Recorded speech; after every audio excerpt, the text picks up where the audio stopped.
Você acha que já está no controle, que ninguém te manipula, que você percebe o jogo. Mas o problema nunca é o manipulador evidente. O problema é aquele que você nunca imaginaria, aquele que sorri, que parece cuidadoso, que fala baixo, te elogia, te ouve, te acolhe. É ele quem te pega, porque ele não entra pela força, ele entra pela fresta, pela simpatia, pela bondade excessiva, pela atenção exagerada. E quando você vê, já cedeu, já explicou demais, já confiou demais, já fez coisas que não queria fazer, mas sem saber por quê. E aí vem o pensamento mais perigoso de todos. Ele não faria isso comigo. Esse é o momento exato em que você já foi invadido. Porque o verdadeiro manipulador não força. Ele implanta. Ele cria uma realidade paralela que parece tão confortável que você não percebe que já está em cativeiro. Essa é a primeira muralha que você precisa construir, a habilidade de reconhecer o padrão. Porque por mais diferentes que sejam, por mais disfarces que usem, todo manipulador carrega marcas invisíveis. E essas marcas estão na forma como ele se aproxima, como te observa, como testa suas emoções, como mede seu comportamento.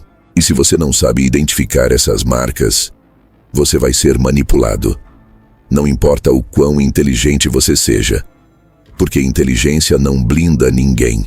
Aliás, os manipuladores preferem pessoas inteligentes, porque elas se justificam demais, racionalizam tudo, duvidam de si mesmas quando erram, e isso as torna perfeitas para o jogo.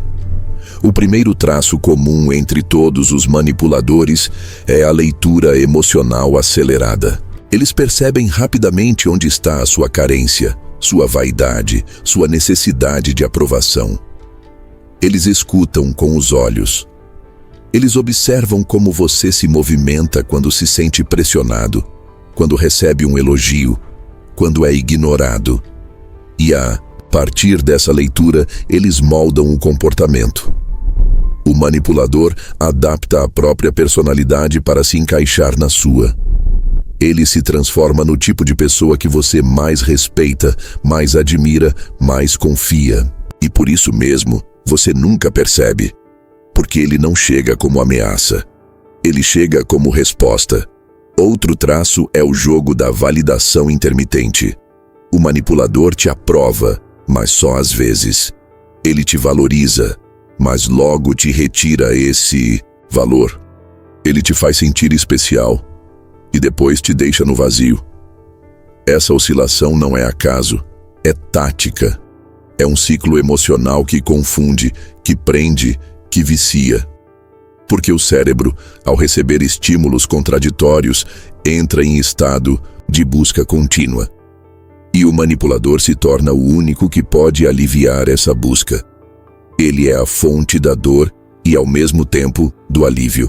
E isso cria uma dependência emocional silenciosa, onde você começa a mudar seu comportamento não por liberdade, mas por medo de perder a aprovação que ele distribui em doses calculadas.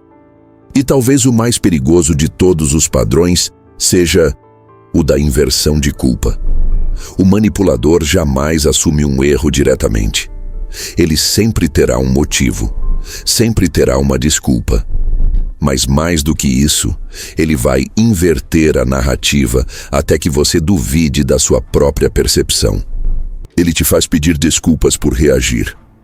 Ele te faz sentir que exagerou, que entendeu errado, que foi injusto, e aos poucos você para de confiar na sua intuição. Você começa a revisar suas memórias, suas falas, seus sentimentos. E, quando isso acontece, você já não é mais você. Você se torna um personagem dentro da realidade que o manipulador criou. Mas o que talvez mais choca e mais prende é o fato de que o manipulador não ataca diretamente. Ele age por meio de camadas. Primeiro, ele te faz baixar a guarda. Depois, ele te oferece algo valioso. Escuta, atenção, carinho, conselhos. Depois, ele testa sua reação quando te desaponta. Depois, ele finge fragilidade. Depois, ele se afasta. Depois, volta, pedindo algo.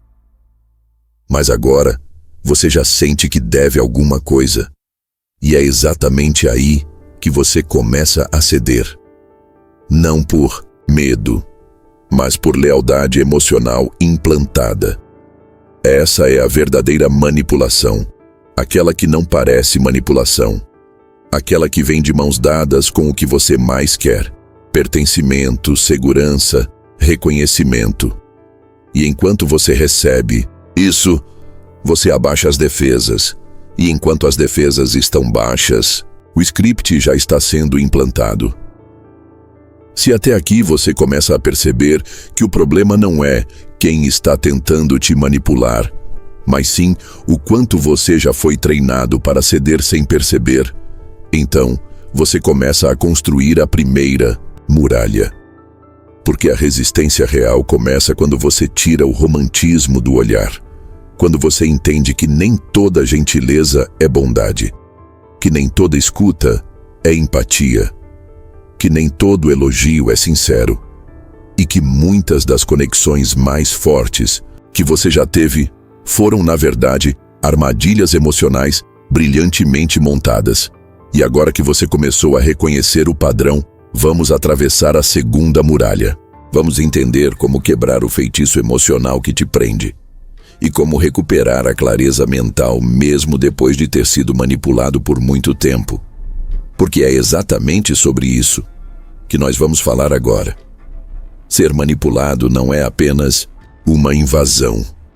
É um encantamento, um tipo de feitiço emocional que te afasta da realidade. Você não vê as coisas como elas são.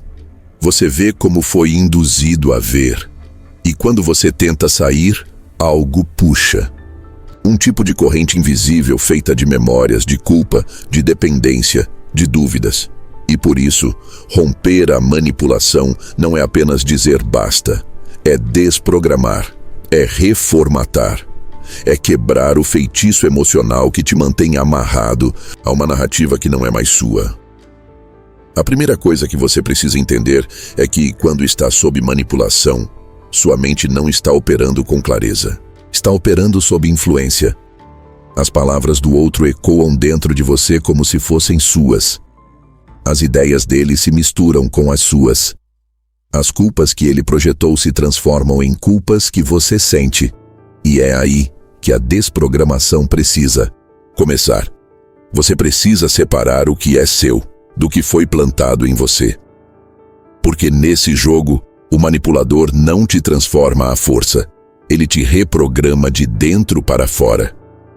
E quando você se vê agindo contra seus próprios princípios, seus próprios limites, seus próprios valores, mas sem saber por quê, então o feitiço está completo. Para quebrar esse encantamento, o primeiro passo é brutal. Você precisa olhar com crueza para os fatos que você passou a justificar. Aquilo que antes do vínculo parecia absurdo, mas que hoje você defende. A forma como você aceita ser tratado, as desculpas que você inventa para proteger o outro, a maneira como você distorce seus próprios sentimentos para manter a conexão viva. E isso é doloroso, porque exige que você reconheça que está ferido, que foi invadido, que confiou demais, que cedeu demais. Mas esse reconhecimento é a porta da cura. Porque enquanto você estiver negando que foi manipulado, você continua sendo. O manipulador pode até ter saído da sua vida, mas o script que ele deixou continua rodando, e o segundo passo da desprogramação é restaurar a autoridade sobre seus sentimentos. Porque o manipulador treinou você a sentir culpa toda vez que se opõe. Treinou você a sentir medo toda vez que se afasta. Treinou você a se preocupar mais com o bem-estar dele do que com o seu. E quando isso acontece, você começa a atrair a si mesmo. Começa a dizer sim, querendo dizer não. Começa a aceitar o que machuca para não parecer insensível. Começa a se calar para não perder alguém. Mas isso não é amor, não é empatia, não é conexão. é programação. É controle emocional disfarçado de afeto. E se você quer recuperar sua clareza, precisa reaprender a sentir sem censura. Permitir-se ficar com raiva. Permitir-se decepcionar. Permitir-se se afastar. Porque os sentimentos que você foi treinado a reprimir são os mesmos que vão te libertar. A raiva que você tem medo de sentir, ela sinaliza que seus limites foram violados.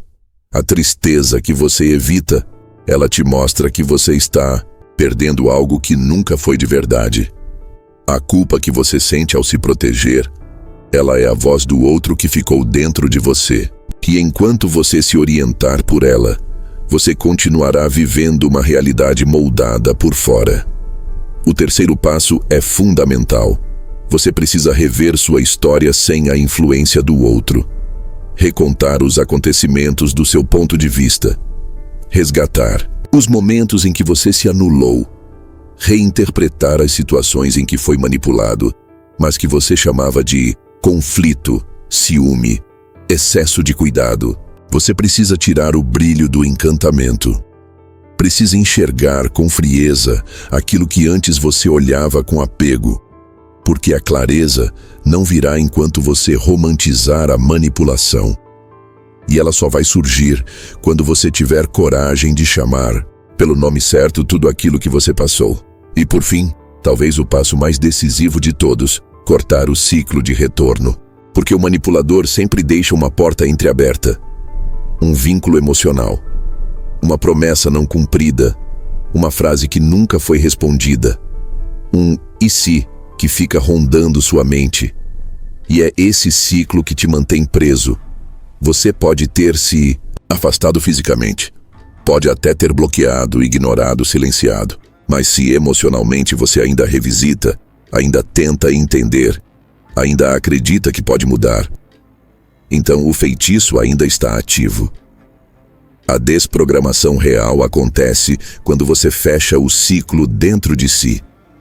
Quando você escolhe soltar, mesmo sem ter respostas.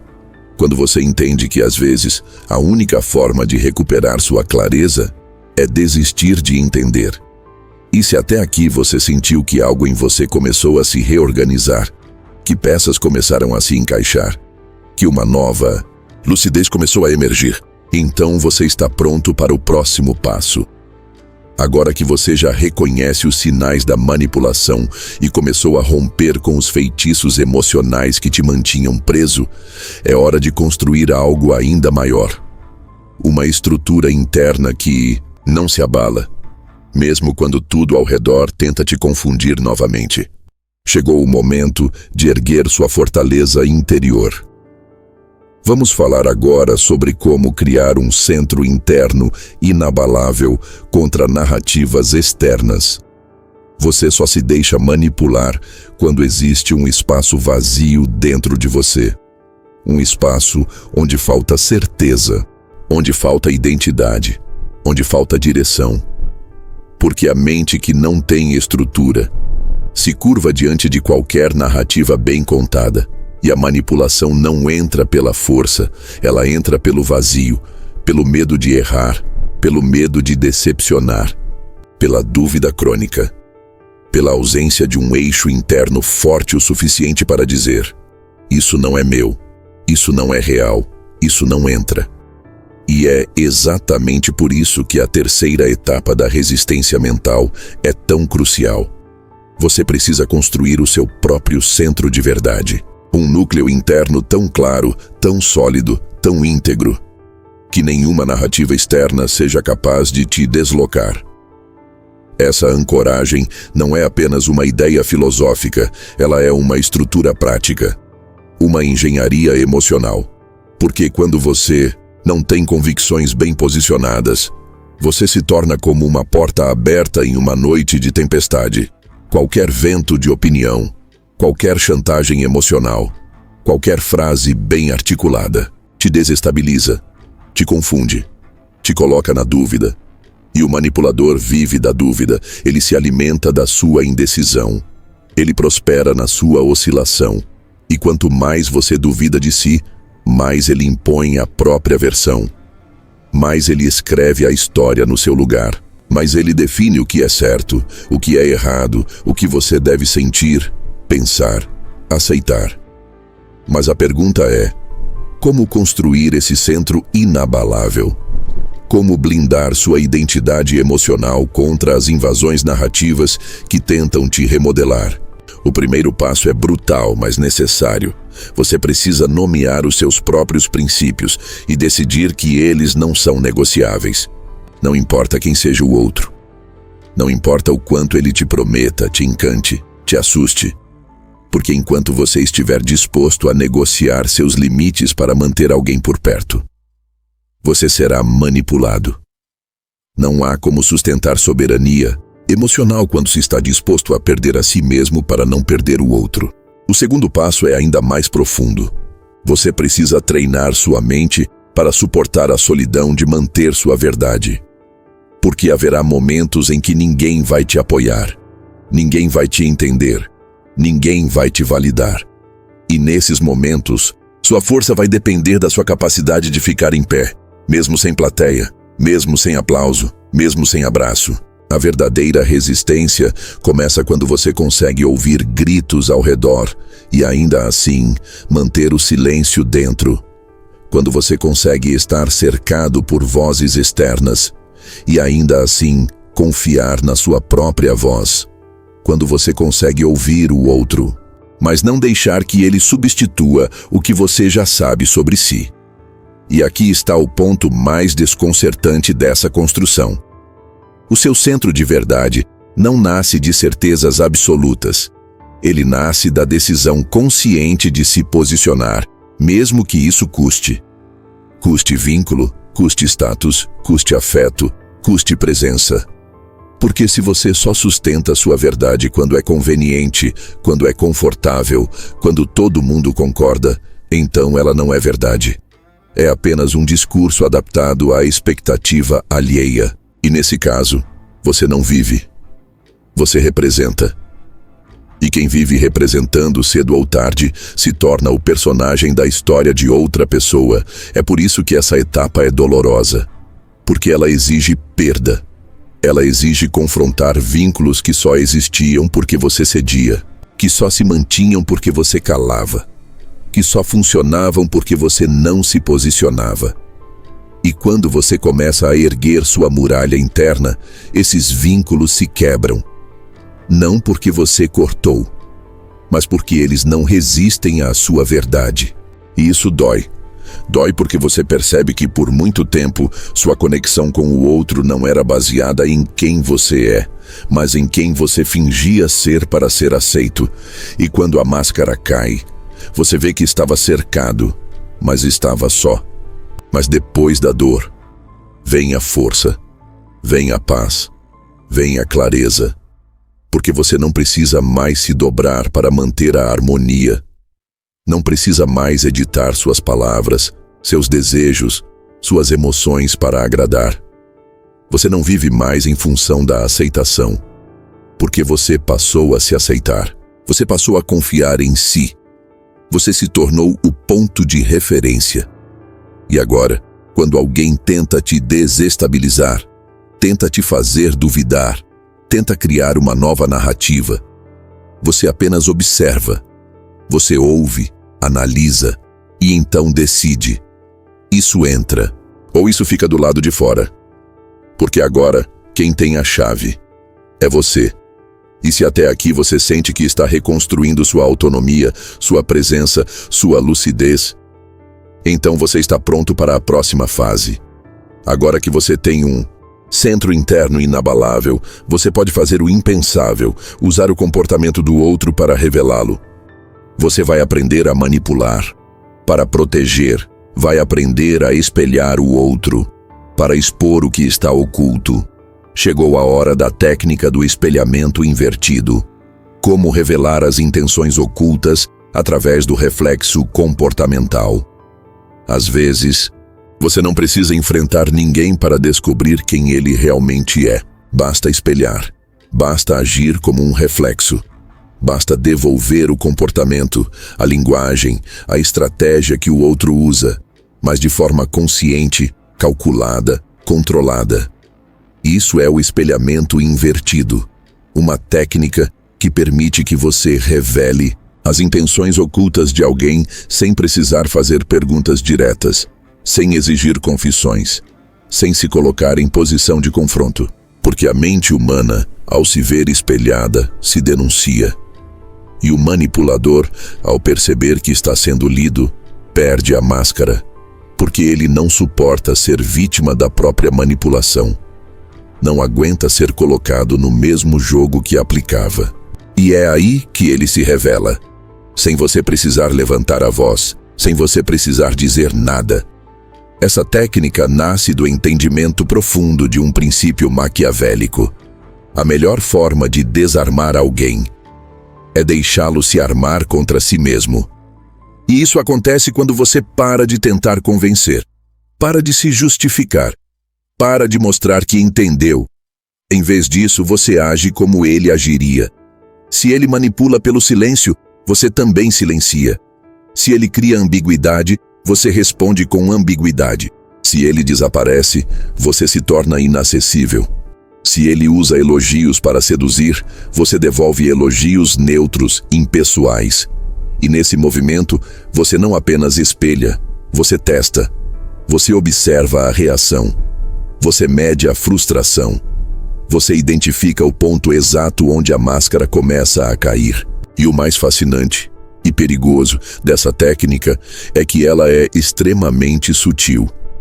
O outro não percebe de imediato que está sendo espelhado, mas algo nele começa a se inquietar.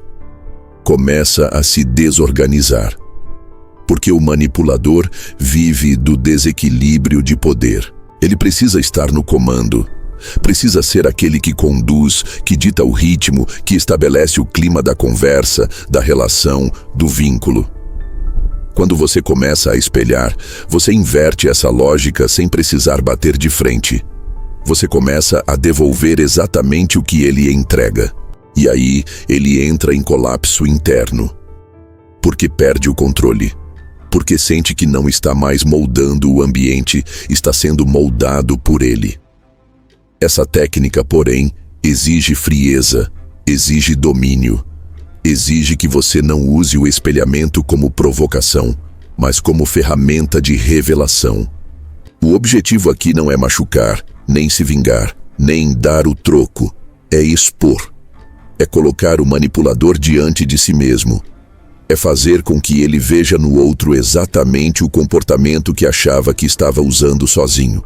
Porque quando ele percebe que perdeu a exclusividade da manipulação, ele perde a superioridade. E quando perde a superioridade, perde o jogo. E você, nesse momento, precisa estar preparado. Porque ao se ver espelhado, o manipulador pode reagir de duas formas. Ou ele entra em fuga, se afasta, muda o discurso, tenta confundir ainda mais. Ou ele ataca, se vitimiza, inverte a culpa, tenta te pintar como o problema. E é exatamente nesses momentos que você deve manter o espelho firme. Não entrar no jogo emocional. Não responder com raiva. Não tentar explicar demais. Apenas manter o reflexo. Porque agora, cada passo dele revela mais do que 1000 palavras. Cada reação é um raio-x da sua estrutura. E você só precisa assistir. Sem pressa. Sem raiva. Sem medo. Mas o verdadeiro poder do espelhamento invertido não está apenas em expor o outro, está em desprogramar a sua própria mente.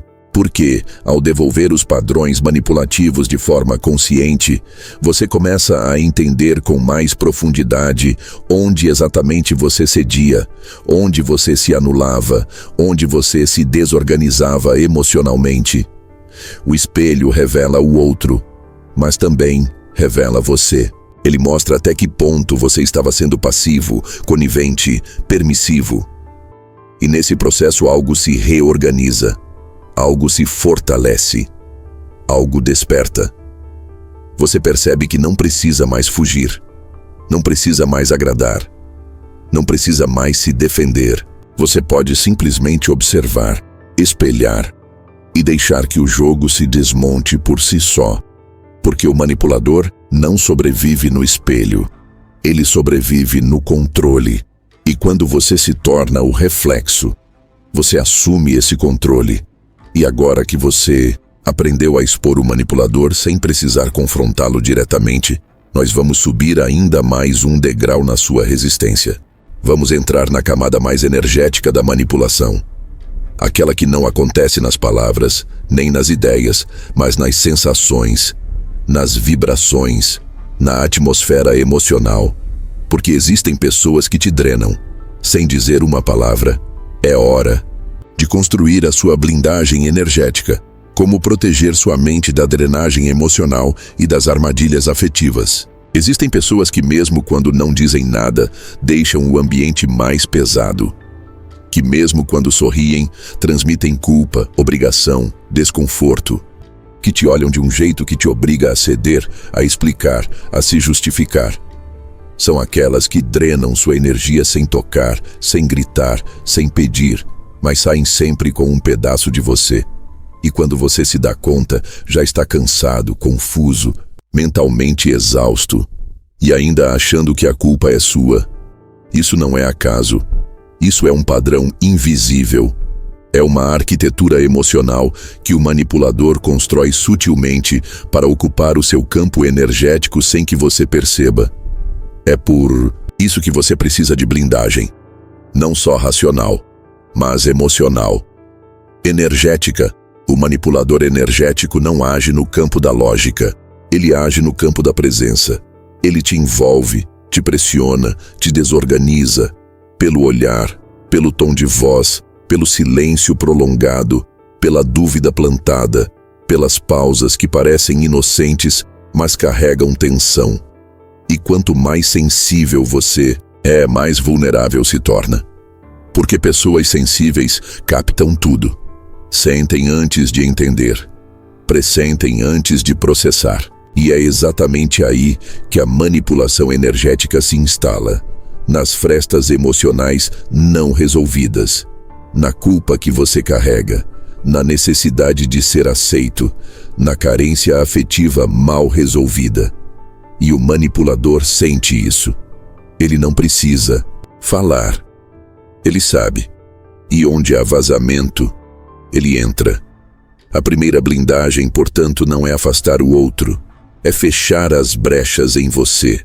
É limpar os campos onde você ainda está tentando provar valor, onde você ainda sente que precisa ceder para ser amado, onde você ainda acredita que precisa carregar o emocional dos outros para se sentir importante.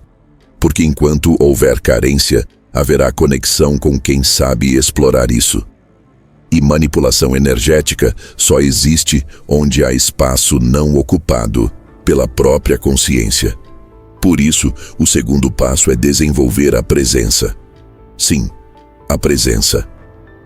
O estado de inteireza, de conexão com seu próprio corpo, sua própria respiração, sua própria energia.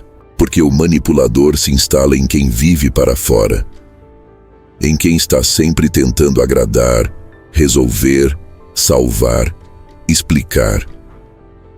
Mas quando você se ancora no seu próprio corpo, na sua própria respiração, no seu próprio ritmo, você se torna território fechado.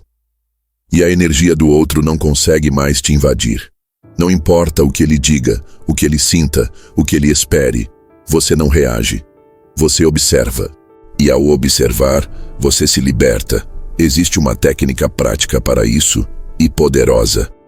Sempre que você estiver diante de alguém que te deixa desconfortável, que te tira a paz, que parece estar sempre criando tensão, desvie o foco da conversa para dentro.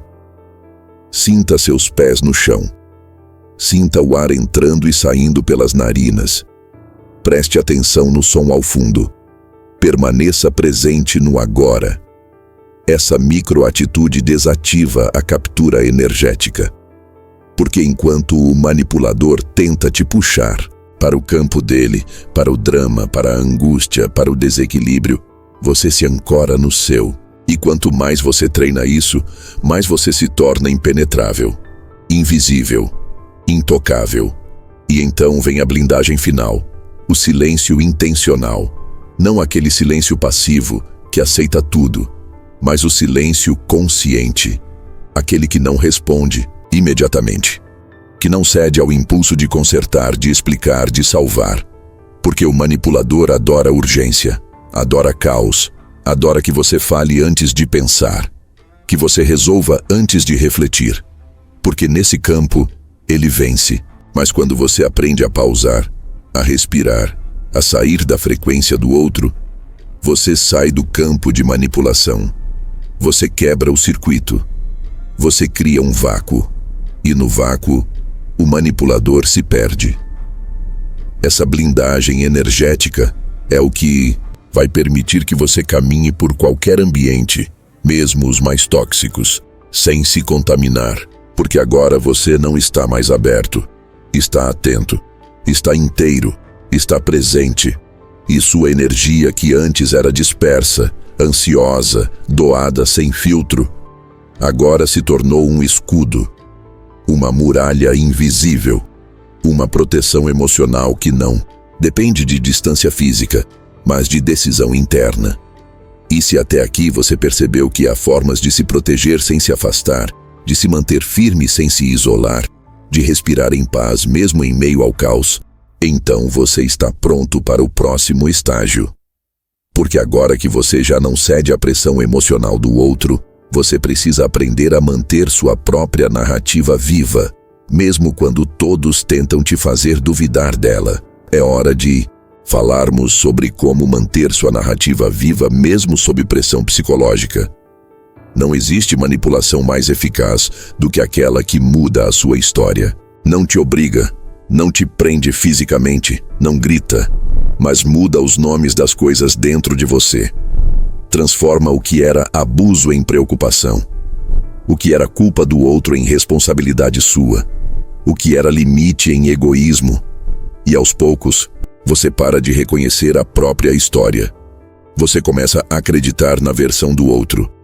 Começa a desconfiar da sua memória, dos seus sentimentos, dos seus limites. E é nesse ponto que a manipulação atinge sua forma mais brutal. Quando você passa a duvidar da própria narrativa, esse é o campo mais silencioso e perigoso do jogo psicológico. Porque não é mais sobre o que o outro diz, é sobre o que você começa a pensar sozinho. O manipulador já não precisa te controlar ativamente. Ele plantou as sementes certas. Ele já reescreveu partes da sua identidade. E agora, você mesmo age contra si. Você se cala quando devia se posicionar. Você recua quando devia avançar. Você aceita o que devia recusar. Porque sua narrativa foi sequestrada. Foi reeditada. Foi moldada para caber no conforto de alguém que não queria te ver forte. E é por isso que essa etapa é decisiva. Você precisa recuperar o jogo interno. Precisa restaurar a história como ela realmente aconteceu. Precisa nomear os episódios com os nomes certos, sem filtro, sem medo, sem romantização. O que foi controle, chama de controle. O que foi invasão, chama de invasão. O que foi desrespeito, chama de desrespeito. E quando você começa a devolver os nomes corretos aos fatos, algo em você começa a se reorganizar.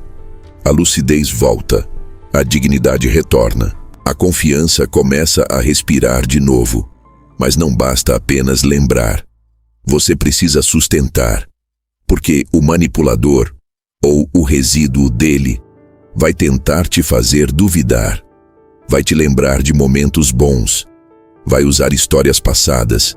Vai distorcer pequenas falas para parecer que você exagerou. E se você não estiver firme no seu jogo interno, você cede. Você reabre a porta. Você negocia com o inimigo interno. E aí tudo volta. Não porque o outro forçou, mas porque você não estava fortalecido o suficiente para proteger a sua própria narrativa. O segredo aqui é disciplina mental, repetição consciente, Autoafirmação estratégica. Você precisa construir frases âncora, declarações internas, que sustentem o seu lugar. Frases como: eu sei o que vivi. Isso não foi cuidado, foi controle. Eu não devo explicações por me proteger. Essas frases não são autoajuda, são tijolos. São parte do seu muro. São lembretes de que sua versão é válida, de que seu sentimento é legítimo, de que você não precisa mais se adaptar a uma história que não te representa. Além disso, é essencial que você crie registros da sua verdade. Pode ser um diário, áudios, relatos, vídeos, qualquer coisa que te ajude a manter viva a realidade como você a sentiu. Porque nos momentos de dúvida, esses registros serão o mapa. Eles vão te lembrar de quem você era antes de se perder no jogo do outro. E vão te ajudar a voltar, a realinhar, a resistir. E quando você fortalece essa narrativa interna, algo profundo acontece. Você começa a ver o jogo dos outros com clareza assustadora. Você percebe tentativas de inversão. Você identifica manipulações que antes te pegavam. Você escuta frases que antes te seduziam e agora te causam alerta. Porque sua mente não está mais vulnerável, está posicionada. E não há pressão externa que desestabilize uma verdade bem sustentada por dentro. E se até aqui você percebeu que o verdadeiro poder está em não ceder sua história para ninguém, que a maior resistência não é sobre o que o outro faz, mas sobre o que você decide manter como verdade, então você está pronto para o último estágio da blindagem maquiavélica. Agora que você já aprendeu a resistir, a se proteger, a se reorganizar por dentro, precisa aprender a encerrar, a cortar, a desaparecer quando necessário, sem culpa, sem drama, sem voltar atrás. Chegou o momento da última fronteira, quando cortar, confrontar ou desaparecer. E como fazer isso sem deixar rastros de culpa? Existe um momento em todo o processo de resistência em que o silêncio não basta. A presença não basta. A blindagem não basta. O espelhamento já mostrou tudo o que precisava mostrar. O controle interno já está em curso, mas o outro continua ali, insistindo, manipulando, invadindo. E aí, a pergunta inevitável surge: até quando? Até onde se sustenta o vínculo com quem não respeita sua autonomia? Com quem distorce suas emoções? Com quem alimenta um ciclo que te machuca, te confunde, te reprograma em silêncio? A resposta é dura, mas é libertadora. Chega uma hora em que o único gesto de lucidez é cortar. Essa é a última fronteira, a mais temida, a mais adiada. Porque cortar exige coragem. Exige que você enfrente a ideia de que nem todo vínculo pode ser transformado, que nem toda relação deve ser mantida, que algumas pessoas não mudam e não vão mudar, e que insistir é se machucar, é prolongar a dor, é aceitar uma morte lenta em nome de uma lealdade que só existe de um lado. Porque quando você se recusa a cortar o que te fere, você se torna cúmplice do seu próprio sofrimento. Mas cortar não é simplesmente sumir, não é bloquear e fingir que esqueceu. Cortar, de verdade, é encerrar por dentro. É decidir que a sua saúde mental, sua paz, sua identidade valem mais do que qualquer promessa de reparação. É parar de esperar arrependimento, reconhecimento, pedido de desculpas. É sair do ciclo emocional onde você gira esperando um final diferente, sendo que a história é sempre a mesma. Cortar é dizer: eu não preciso mais disso para me completar. E então, seguir. Às vezes, será necessário confrontar. Não por raiva, não por drama, mas por clareza. Um confronto pode ser o fim necessário de uma manipulação que se esconde na ambiguidade. Um confronto bem feito não busca destruir o outro, busca iluminar o cenário. E às vezes, basta uma frase dita com verdade, sem grito, sem explicação, exagerada, para expor tudo.